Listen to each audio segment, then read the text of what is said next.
ईक्षा को देखने का रहस्य। मनुष्य की आंखें केवल भौतिक वस्तुओं को ही नहीं देखती, बल्कि कई बार वह चीजें भी देख लेती हैं जो सामान्य दृष्टि से परे होती हैं। ईक्षा दृष्टि का रहस्य सदियों से वैज्ञानिकों, दार्शनिकों और आध्यात्मिक गुरुओं के लिए एक रहस्यमय विषय रहा है। इस लेख में हम ईक्षा की गहराई में उतरकर समझने का प्रयास करेंगे कि यह वास्तव में क्या है, यह कैसे कार्य करती है और क्या इसमें कोई रहस्यमय शक्ति छुपी है। एक ईक्षा का वैज्ञानिक दृष्टिकोण।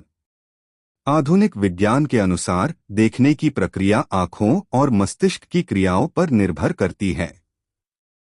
हमारी आंखें प्रकाश को ग्रहण करती हैं और रेटिना में मौजूद कोशिकाएं इसे विद्युत संकेतों में बदलकर मस्तिष्क तक भेजती हैं।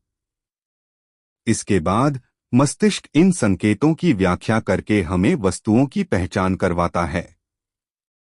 लेकिन कई बार हमारी दृष्टि ऐसी चीजें भी देखती है जो प्रत्यक्ष रूप से मौजूद नहीं होती।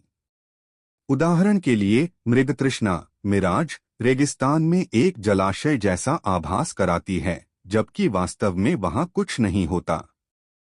इसी तरह हैलुसिनेशन या दृष्टि भ्रम में व्यक्ति उन चीजों को देख सकता है जो असल में मौजूद नहीं होती। 2. ईक्षा का आध्यात्मिक और धार्मिक पहलू।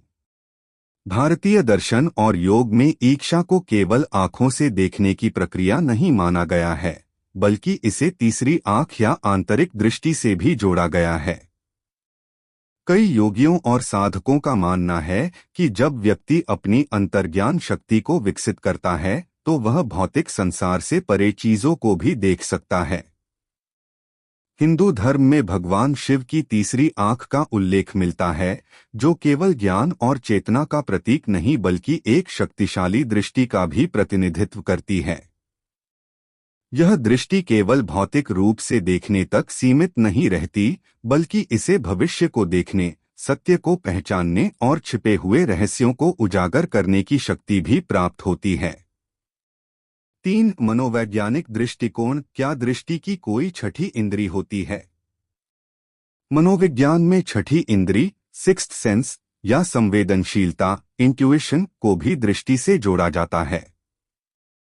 कभी कभी हम बिना किसी ठोस प्रमाण के किसी घटना का पूर्वाभास कर लेते हैं, जैसे कि किसी अनहोनी का एहसास या किसी व्यक्ति के इरादों को बिना कहे